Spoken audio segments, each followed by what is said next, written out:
All right. This is lesson number 8. Let me see if I have the right amount of fingers here in my head. And today we have Michael Ochs. He is an MVP, but I mean, I don't know. All the friends that show up here, I consider them to be above and beyond even the MVP mark. This guy, to me, is one of the heroes in the community. Like all of you who are in the call, Mike, he heads some of the initiatives that we all relying on today, COE being one of them. I saw, Mike, some of the work that you were advertising per se on the accelerators as well, ALM accelerators. So it's just cool stuff that he puts out there. And today we have the privilege of having him teaching us his secrets or his hero superpowers when it comes to developing plugins in Dataverse. Mike, thank you so much again for being with us, and the floor is yours. Take it away, bro. Awesome. Thank you, Victor. I appreciate that. So yeah, Dataverse plugins. I don't know how many people on the call are familiar with them. It sounded like some people are new to Dataverse in general, but they've been around for quite a long time. As long as I've actually, almost as long as I've been working with Microsoft products. So I do have a lot of knowledge to share. Some of this may be a little painful for those of you who are used to low-code platforms where things just you kind of click and drag and drop and things like that. Or if you're an Azure developer and you're used to just hitting F5 and debugging things, some of this might be a little painful, but I think it's an important topic, right? Because they do, and we'll talk about what it is that they can do that other technologies can't necessarily do. So I'm Mike Ochs. I work for Excellence. We're based out of Virginia, right outside of Washington, D.C.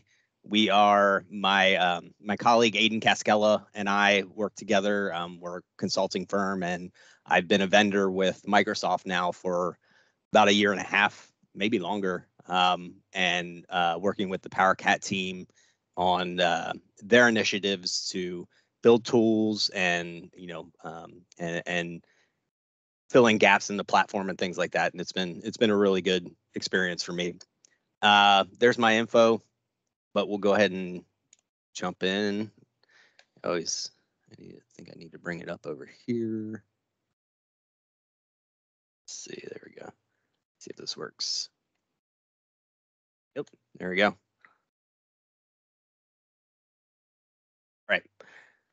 So what are we going to talk about? We're going to talk about what are plugins. This is going to mostly be a demo. I tend to like to talk about a couple of things up front, show a couple of slides, and then actually dive into the demos. So we'll talk about what plugins are, why you should build them, when you should build them.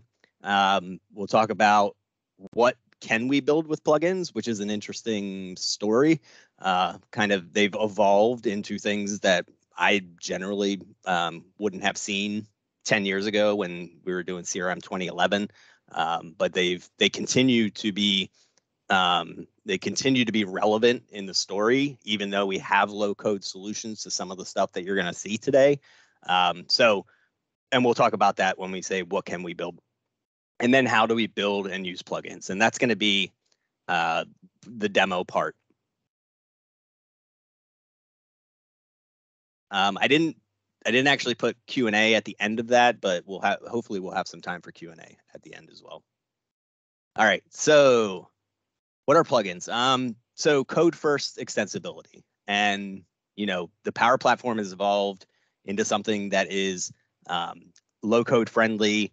There's a lot of people out there building low code solutions, but there's also a lot of .NET developers out there who have the skills to do code first development. And I think in organizations that already have those skills and those people, they're generally not going to want to kind of go the low code path to do the sort of things you can do with plugins. They may, in some cases, if they find it simpler, but if you have a development team in-house that does .NET development, you're probably going to want to go with their skills. They're probably going to get things done faster. So that's the sort of benefit of using plugins. The first one of the benefits. Passive and active execution. So similar to how flows trigger, if you create a record in Dataverse, it will trigger a flow, and then some business logic will happen, and in that flow, you can do the same thing with plugins. One of the differences between plugins and flows is that you can actually do them synchronously. So you can actually create a record in Dataverse and have a plugin react immediately prior to that thing ever being saved, which you can't do with Flow today. When I say passive execution, you can actually create what's called a custom API using the same sort of plugin architecture, and you can have outside third-party applications calling into that plugin to do essentially API calls and get back a JSON payload. So it's grown, and that's one of the ways that it has grown. It initially was kind of a, it was there to trigger. It was like a database trigger, right? When something gets created, updated, deleted, run this flow or run this plugin, and it has evolved to be much more than that. I mentioned synchronous versus asynchronous execution. So again, that's a big benefit because you're operating within the context of the transaction of what's happening. And being able to do that means that you can roll back all of that stuff. And you can do that in Flow, but you can't necessarily roll back the initial transaction that triggered the flow. So that's one of the ways that plugins are beneficial. And why build plugins? I just mentioned that. But that helps with data integrity. It helps with error handling. It helps with validation of data up front. So if a user comes in and enters some information and you need to set something immediately prior to the actual record being committed to the database, then you can do that with a plugin as opposed to being able to do that in Flow, which would happen sort of after the record's already been committed. Extensibility and reuse. This is getting down to the code first developers. You have the ability to use object-oriented patterns in your plugins to be able to reuse certain pieces of code and to sort of componentize things a lot more than you do necessarily in a Flow or another automation, low-code automation tool. And then application lifecycle management. And this is, Victor mentioned this earlier, that I've been working on the ALM accelerator for Power Platform. I've been spending a lot of time focused on ALM specifically for the Power Platform components for Flow, for Power Apps, et cetera. But and it's a tough story right now. We're trying to accelerate people to doing good ALM in Power Platform, but it's not easy. The thing about plugins is people have been doing ALM with code first technologies for years, and the nice thing about that is you have the sort of backing technology of the ALM systems that help with your application lifecycle management and make it a little bit easier than the low code platforms do. What can we build with plugins? So business logic, right? So those CRUD operations, you need to create something after something else gets created. You need to notify your accounting system when something happens. Excuse me. All of those things you can build with Flow, and you absolutely should be building with Flow as well. But it provides that ability in a code first fashion. Custom data providers. So this is one that is very interesting. And for those of you who are new to Dataverse, if you haven't heard of virtual entities, and I don't know if there was a virtual entity session, in the, was it 8 sessions that we've had, but virtual entities are a really interesting topic and something that I think is come a long way. It was something that started with the sort of community, right? So plugins can execute on a lot of the things that happen in Dataverse. So like I said, create, retrieve, which is where these virtual entities come in, which means that if I go to retrieve a record and I have a plugin that is executing, I can actually, these virtual tables can actually go out, reach out to other APIs and bring back data from them. And that means that in a retrieve or a retrieve multiple in a query, you can actually source data and have it surface in Dataverse without ever actually having to store it in Dataverse. And that's huge for people who have legacy SQL systems, for APIs that exist that they've built. And it's also huge for the fact that it doesn't take up the amount of, it doesn't take up that precious space in Dataverse that we want to use lightly.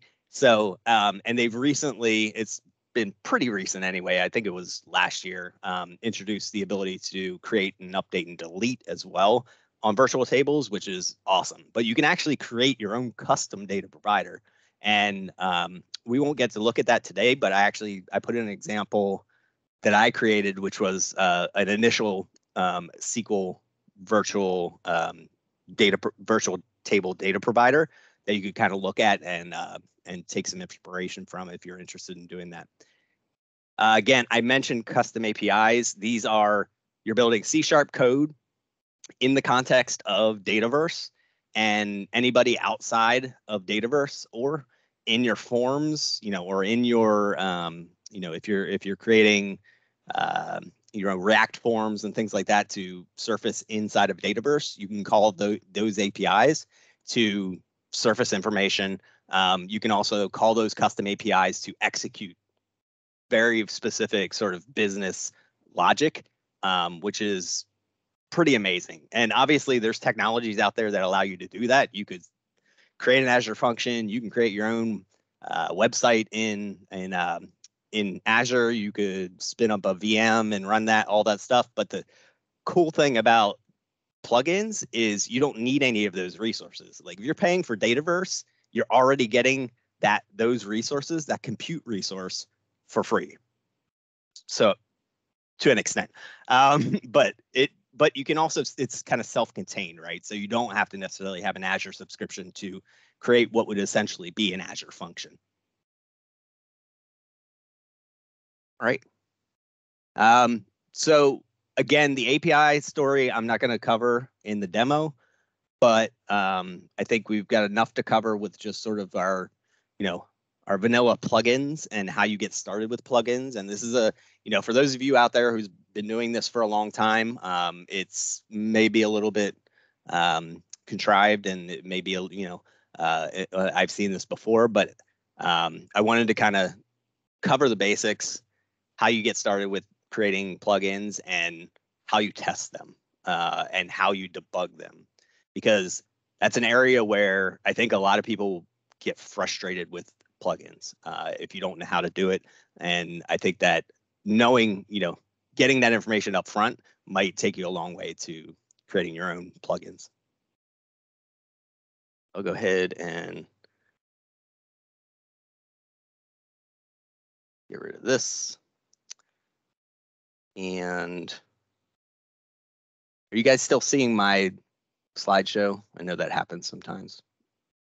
Are you seeing Visual Studio now? I'm seeing Visual Studio.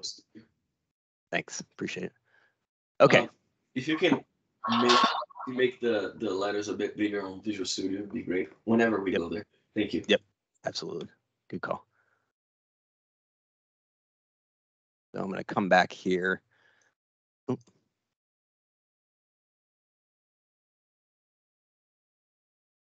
right, so I've got an app here. It's a pretty simple app, not much to it. It's a model-driven app, and it's got accounts, contacts, it's got tasks in it, and our sort of as I said, a little bit contrived, but potentially useful business scenario here is that we want to, whenever a contact is associated with an account, we want to create a task for somebody to follow up with that, about that. We've got a new individual who's associated with a client, and that client could be an MVP, or a VIP client, and you want to follow up with those people, or you want to reach out to them on LinkedIn or something like that. So that's our scenario, and we're going to do it with plugins, and you could absolutely do this with Flow. So again, I get it, but this is sort of showing under the covers what's possible with plugins. So we'll be in Visual Studio to begin with. And there is tooling in Visual Studio for plugins. And there's tooling in Visual Studio for solutions in general. I haven't worked with it that much, to be honest with you. I know that there are some features that are available that I probably don't know how they work, but I've generally only used it to sort of set up my solution, set up my plugin. It gives you some sort of base classes to get started with that abstract away some of the plumbing and things like that. So we're going to start with that, but then we're going to bounce between the plugin registration tool and these other tools that kind of come into play when you're working with plugins. So we'll create a new project here, and I put a link to the extensions in the slides as well. And we're going to do Power Platform Solution Template. You have to install the extension first. I want this to actually go here. And I will say this is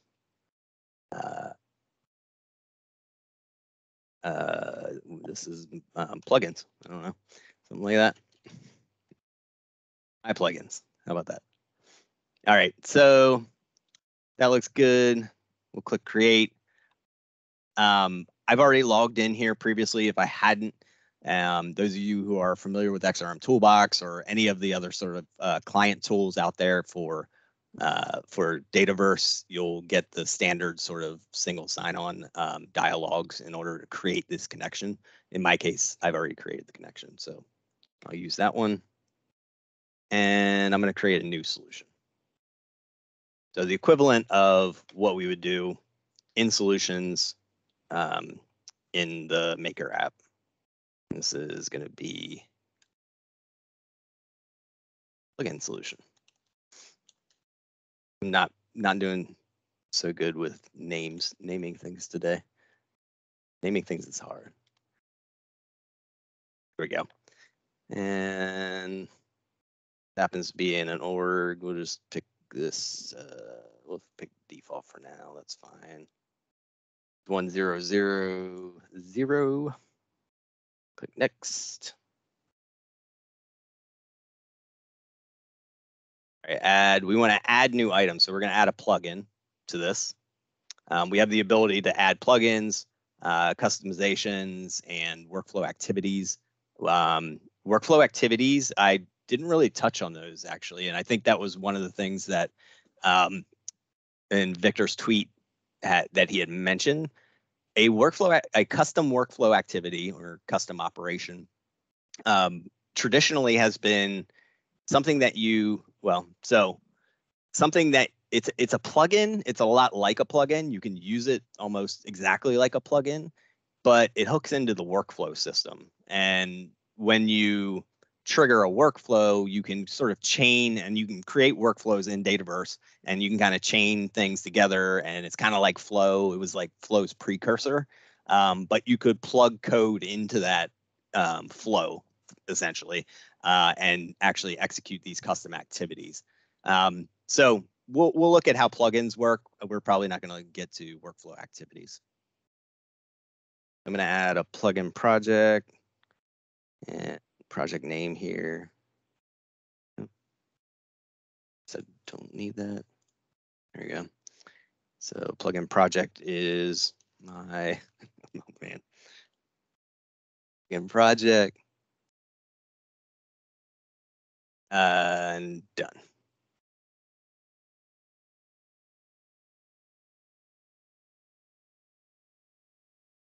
Just bring up a window over here.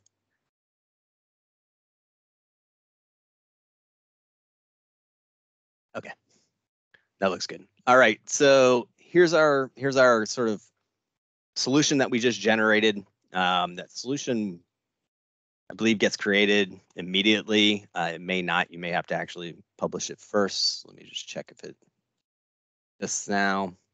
So go into the Maker portal, hit solutions. It's there. All right, there's the solution that we just created. There's nothing in it right now. So I mentioned it does create a base class for you. So it's like I said, and we'll get rid of this. There's sort of this iPlugin interface is what you implement in for any of your plugins. And so this class is abstract. So there are abstract methods that you have to override in it in order for your plugin to work. And specifically what you actually have to override in this case is it's down here. So this execute, it's not the execute, sorry, it's the execute CDS plugin. So you override this and you put your business logic for whatever it is that you're going to do into that method. And along with that method comes along this context, and this context has all kinds of information about what is the service that I can use to write data back to Dataverse, what is, or create data, read data, update data, etc.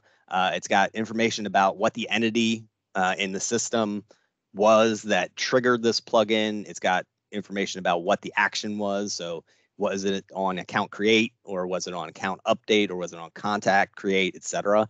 And everything sort of operates in that context, right? So it's sort of atomic in that way. So all of your messages sort of come in with an entity and some other payload of request and an action associated with them. We've got a tracing service down here, so we can do tracing, and there is a plugin trace that you can turn on. I'll show you that in a little bit. There's a plugin trace that you can turn on, and it will sort of write out all of the things that are happening during your plugin's execution into Dataverse records, and you can kind of look through that. And then we've got a local plugin context, has some more stuff on it. Don't really need to go into detail there. So I'm going to go ahead and create my first plugin. I'm going to add a new class. This is going to be my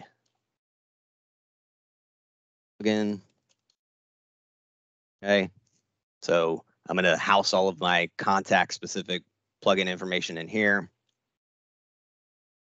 for plugin logic, and I'm going to inherit from plugin base.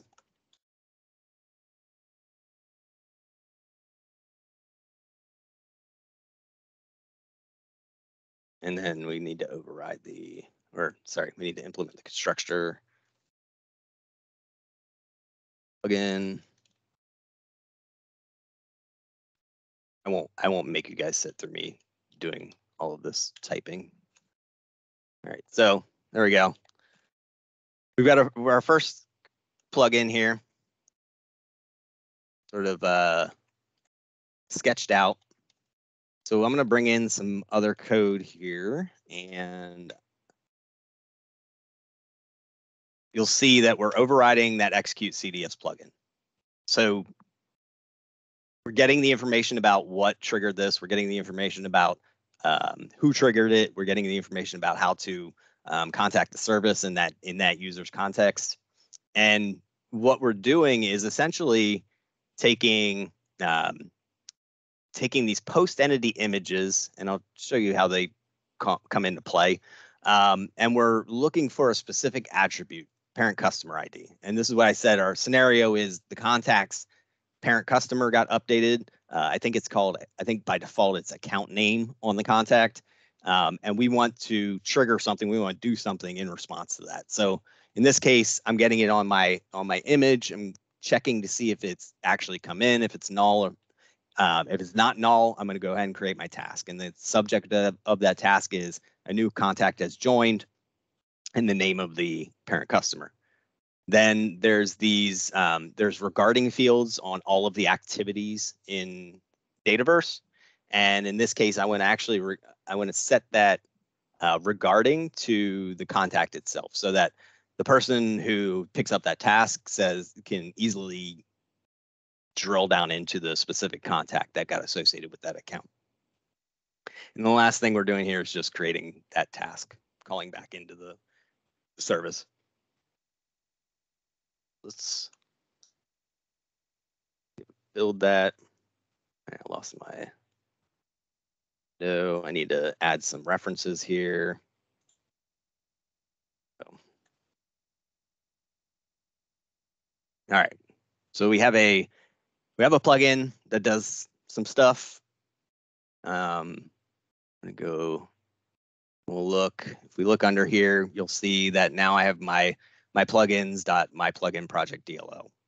Now, we have to get that into Dataverse. And getting that into Dataverse is not the most seamless experience right now. And it hasn't been for as long as I've been working with plugins. But hopefully, as investments continue to, Microsoft keeps putting investment into the plugin architecture and, you know, these things like custom data providers and APIs and things like that. My hope is that this will become a much more seamless sort of one-click experience, kind of like you're used to in Azure, with Azure Functions and things like that, where you hit F5 and debug and, you know, you're on your way, or you just right-click and deploy. But as of right now, and as far as I know that some of this tooling has that ability to sort of integrate some of that experience into Visual Studio. This is the way I've always done it, and that's using the plugin registration tool. And the plugin registration tool is a tool that is shipped by Microsoft as part of the SDK. It is also available in the XRM toolbox if you use the XRM toolbox. So you can use the plugin registration tool from there. But we're just going to use the standalone client from the SDK for now. And what this tool allows you to do is allows you to register a DLL and then register APIs, plugin steps, custom workflow activities, etc., against that DLL. So in order to do that, we just go to register a new assembly. And we'll come down here to that we created. It was called my something. There we are. And this is my project. Go to debug and go and grab our plugin. All right. So this is going to fail. So another sort of wrinkle in this is that you have to have it has to be a strongly named assembly. So you actually have to create an SNK file and add that to your project. So let's go ahead and do that real quick. The way you do that is pretty straightforward. If we launch a command line here, just go to a developer prompt, and we do SNK, and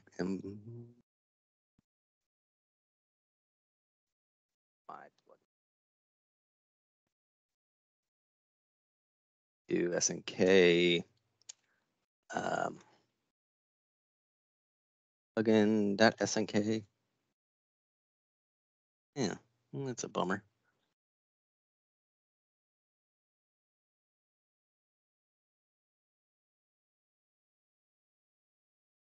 Okay. Well, let me just pull in one I've already got over here. That'll be a little easier. Anybody know what the command is? I thought it was just SNK, but might not have the context there. So let's go to repos. I'm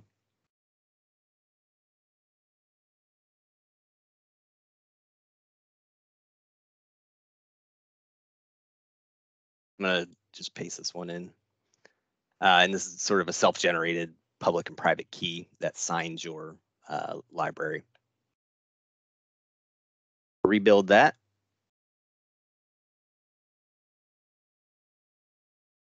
come back in here, close out, and let's just register new again.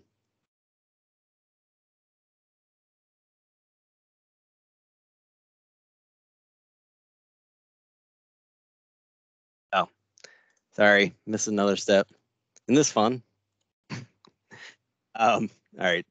So in your project settings, you need to go to sign the assembly, and then you actually have to pick the key. Now you can rebuild, and your DLL and your library will be signed.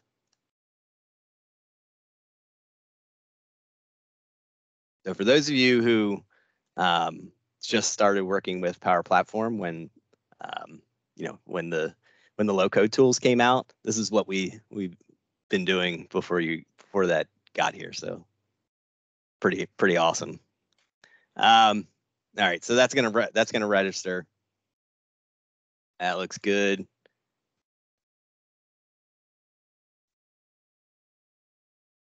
There you go.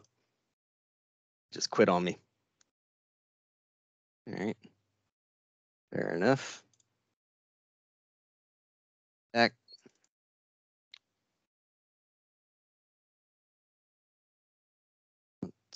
Tools.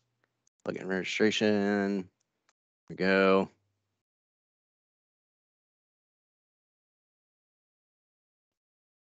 Good.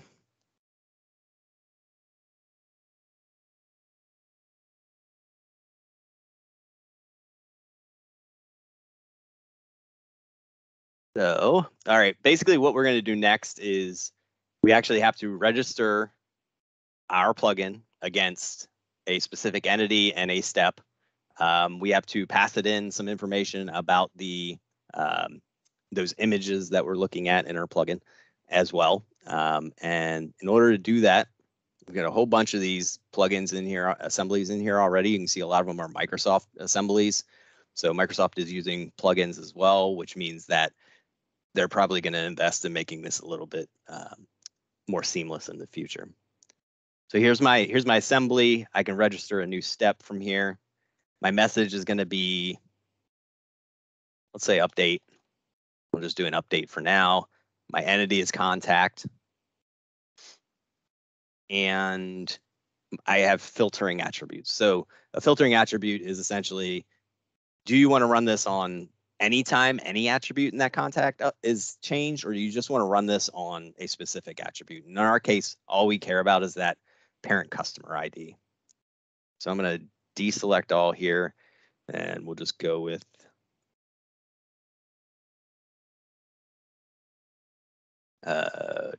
sort by. Let me sort there. Well, that's a shame. So it's all the way down here.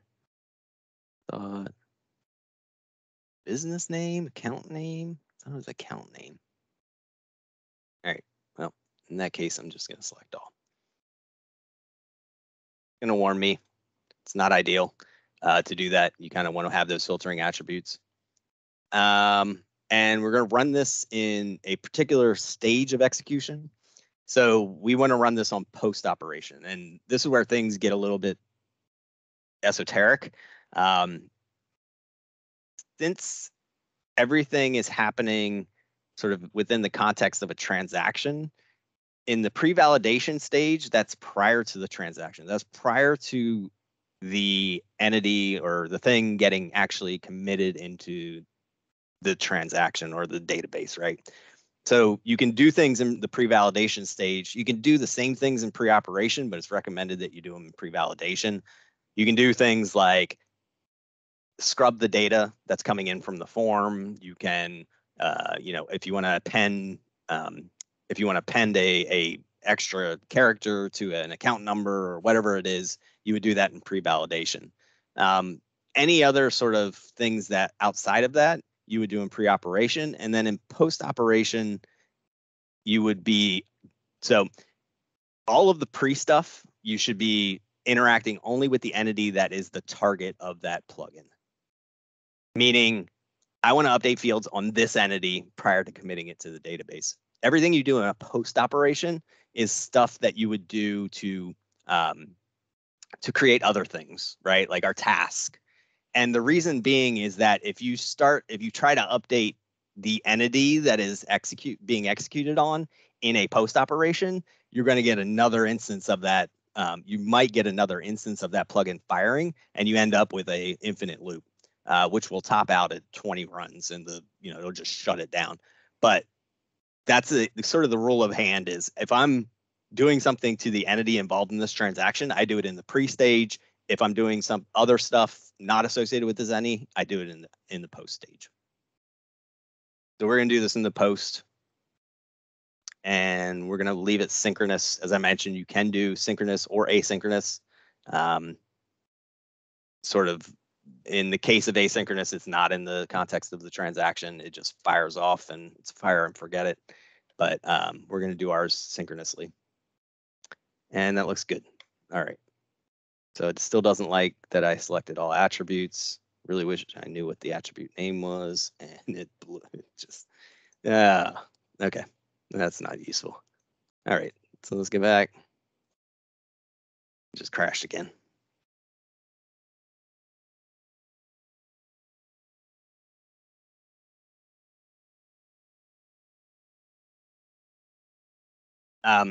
So the next thing we're going to do is we're going to register that image that we're looking at that's coming in on our plugin. So let's go to our entity view instead. And let's go to contact and update. Okay. There's our step. That's good. And I'm going to add a new image here.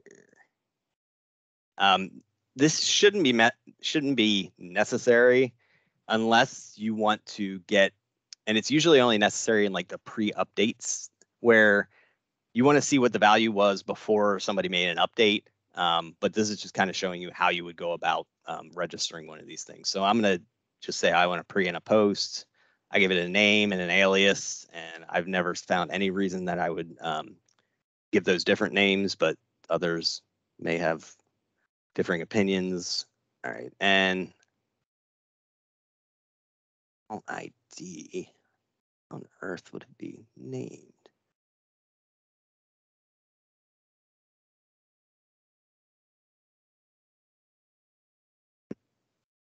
All right, well, we'll go with all attributes again, and hopefully it won't yell at me. Probably will. Nope. Oh, there we go. Okay, so we're okay there. All right, so we've actually, after all of that, we actually have a plugin registered that should fire on an update of a contact to create a task associated with an account. Nice. All right, so let's go back to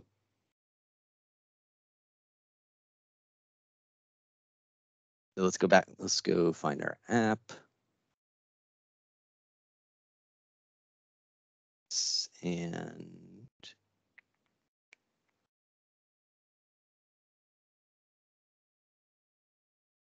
And contact. And I have a contact here for myself that's currently associated with excellence.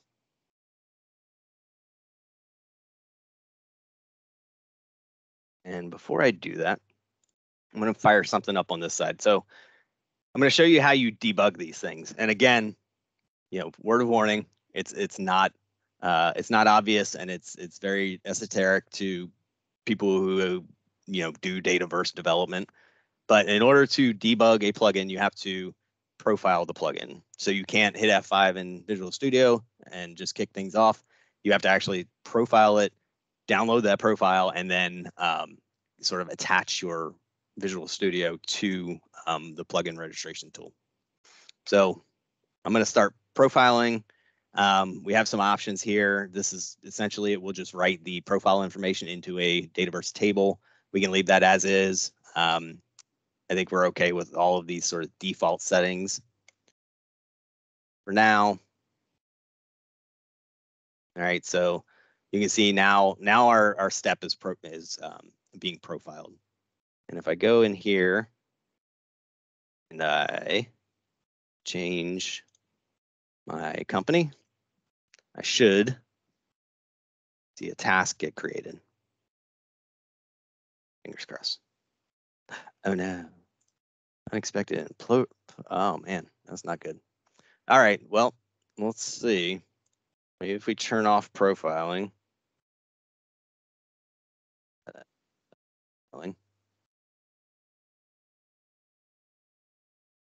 Sure what that would have been.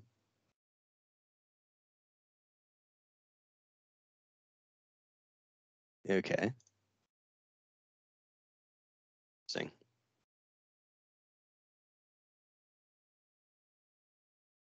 Let's try this again. One more time. Okay. Yeah, a little troubling. Not sure what happened there. No longer profiling it, so it really shouldn't have done that.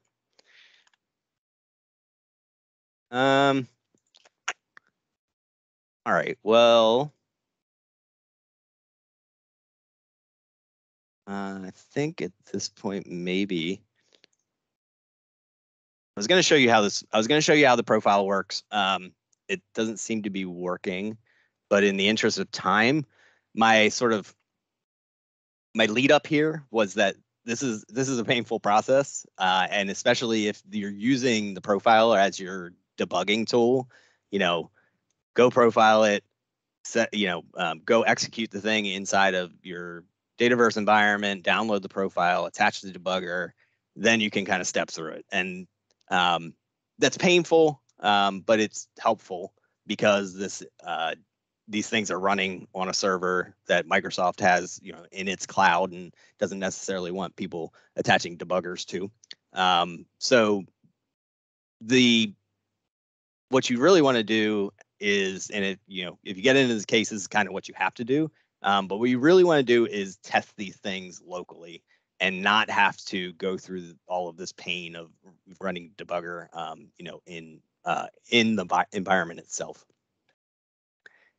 So in order to do that, in this case, I'm actually using a mocking framework called FakeXRM Easy. And this is essentially the, instead of creating this from scratch, I'll just bring over the one I already have. But this is essentially our contact plugin that we created. I have a test project in Visual Studio for this, and I have references to FakeXRM Easy. Now, there's a long history behind FakeXRM Easy. It is probably the best mocking tool out there for Dataverse specifically. There are others. I put links in the slides for other open source projects.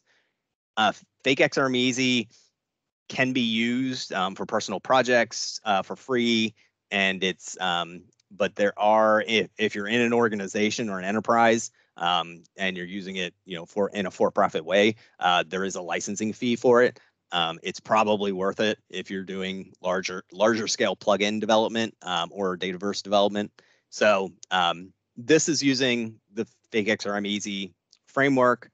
It's pretty straightforward as far as how you mock all of this up.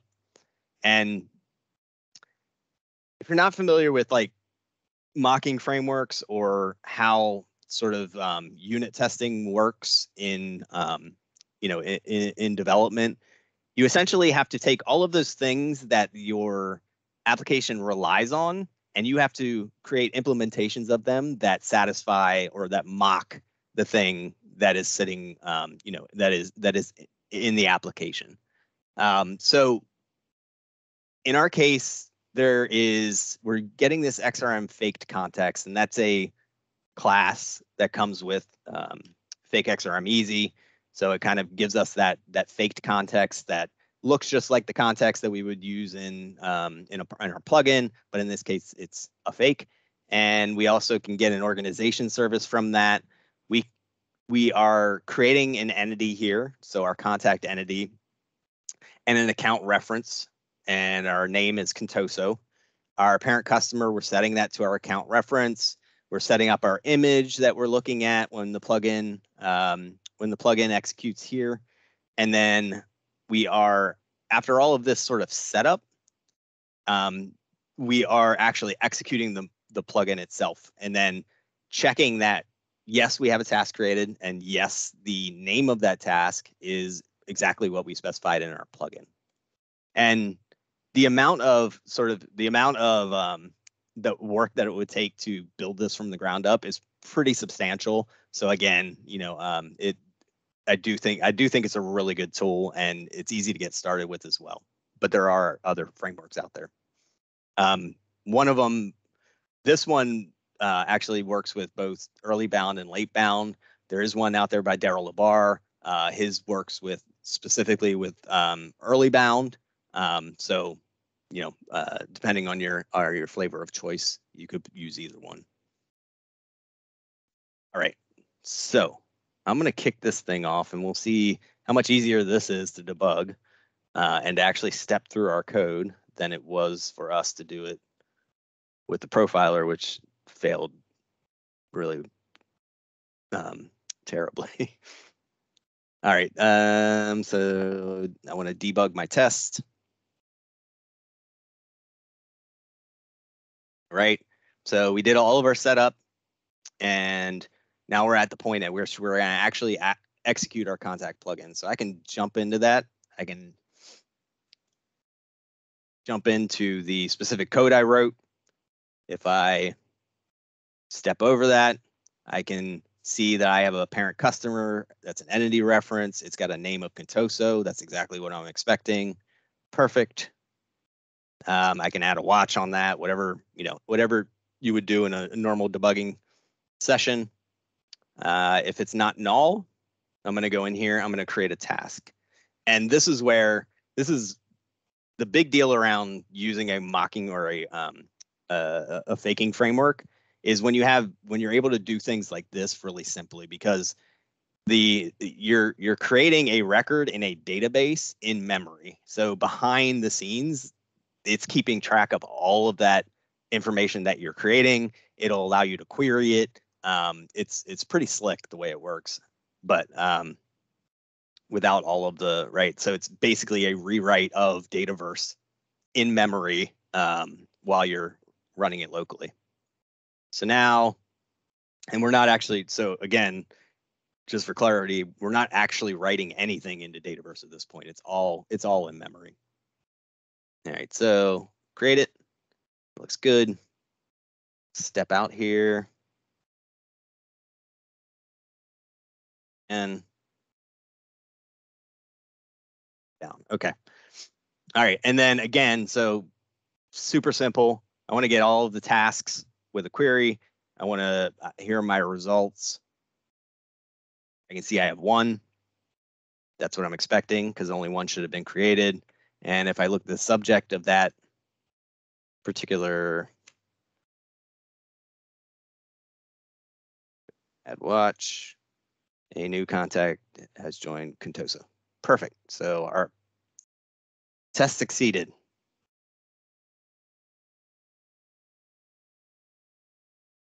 All right. So much easier in the long run to write unit tests than to try to just be debugging on the server. There's also issues there's potential resource issues in that situation where one person is registering their plugin assembly while you're registering your plugin assembly, and you didn't realize you just overwrote his changes, and now he can't figure out why his stuff's not working. Which is a common scenario if multiple developers are working in the same development environment. The way to get around that is to use developer isolation, but that's not always easy either. So unit test your plugins, use a framework that allows you to do the faking, and you're probably going to get a lot less. It's going to take a lot less time than trying to debug on the server, and you're going to get a lot less potential errors. You're going to get all that goodness of unit testing going forward when people make changes. So highly recommend it if you're writing plugins. All right, so with that,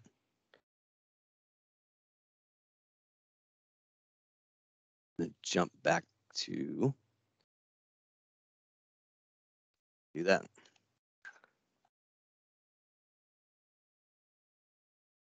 So just in review, we talked about what plugins are in quite a bit of depth, why to use them. We talked about all of the potential use cases, I guess, for and all of the sort of scenarios that you can enable with plugins and the plugin architecture in general. Building APIs, building custom data providers, as well as doing these sort of database trigger, actions. And then, we looked at a very simple plugin, how we go about getting that into Dataverse, and we had some issues along the way there. Not sure what happened, but we pushed past them and we were able to unit test, and that seemed to work. So with that, do we have any time? Do you have any questions or anything, Victor? If you have questions, you can raise your hand or just unmute your mic and then pose the question. I have a comment, Mike, but I want to wait till you were done. It's just that with the mock frameworks, it works great because you don't have to worry too much about data in your tests, for that matter. As Mike said, you're using memory for it. But it's important to say also that if you do want to write your test against data in the Dataverse, you still can do that, right? Right. Yeah, yep. Because I mean, when folks are starting on Dataverse development, plugin development, they go through that cycle of I do my plugin and then I test in the server, either with the profiler or the tracer, right? You say, okay, now I have passed this one line, let's test the other line, and so on and so forth. But one alternative too, if you have data, if you know the data is common, you want to put that on a unit test, you can use execution against your current data, not only to test your code, but also to see the result in Dataverse. So one thing doesn't really overlap the other. Of course, the mock framework works better because you don't have to worry about what is my GUID in this scenario. Do I have to ensure that this GUID exists on the test, so on and so forth. So two approaches are great. It's actually more streamlined to use the mock frameworks for sure. But if you have to also, test execution of your code and what it does in Dataverse, you can still write unit tests using real data from the Dataverse. That's all I want to add. That's a good point. Yeah, and I imagine there are scenarios where you have, obviously there are scenarios where you have seeded data sitting out on your server that you need to use, and kind of mocking all of that up in memory may not make sense. So yeah, it's a good point, Victor. Okay. Hey, Mike, what extension are you using in Visual Studio? Is it the one that comes from the SDK? Yeah, it is. This is the one I'm using right now from the marketplace. Okay. Nice. All right. Yeah, I haven't been doing a lot of Dataverse work lately, so I don't. And I think I was talking to Mark Schwager, and he was playing around with the extension a little bit, and he said that it has some more capabilities than it used to. So it does seem like there's investment going into it.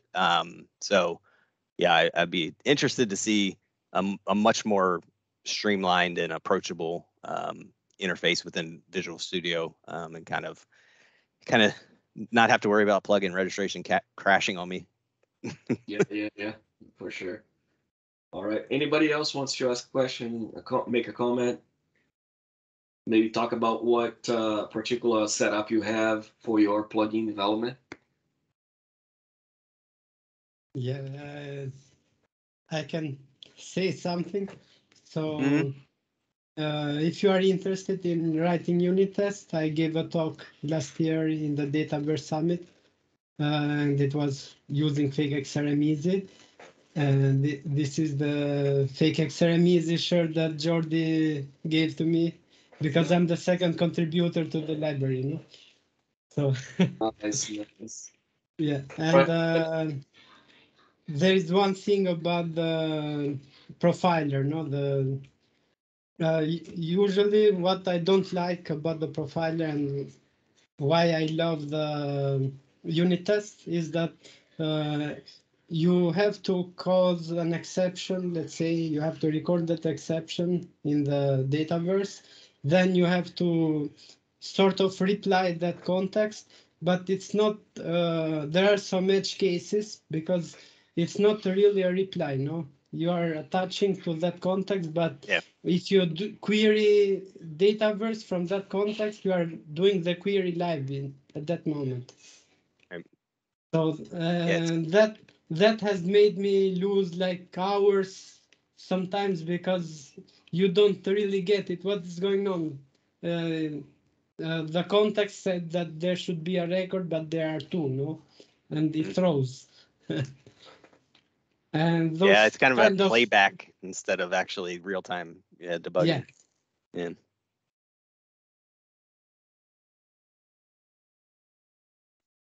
Thanks. Thank you all. All Thank you, right. Victor, for having me. Thank you. No, thank you for dedicating time. And folks, you have if you haven't connected with Mike on LinkedIn or Twitter, please do so. There's a lot of new stuff coming down like on COE as well as the accelerators.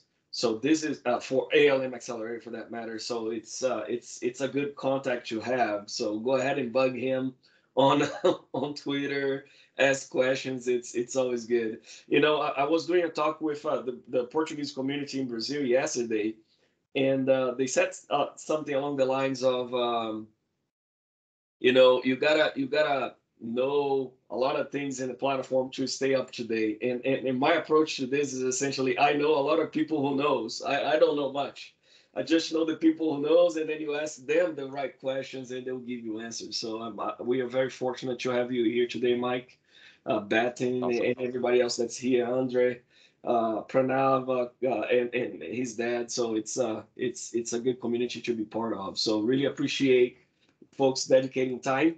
And we'll see you next week. Next week, Denesh will be back and he'll be talking about PCF development. So it should be a cool one to watch as well. All right. Take care. Have a great day, folks. Bye bye. All right. Thanks, Mike. Have a nice day. Thanks, Bye. Mike. Bye. Thanks.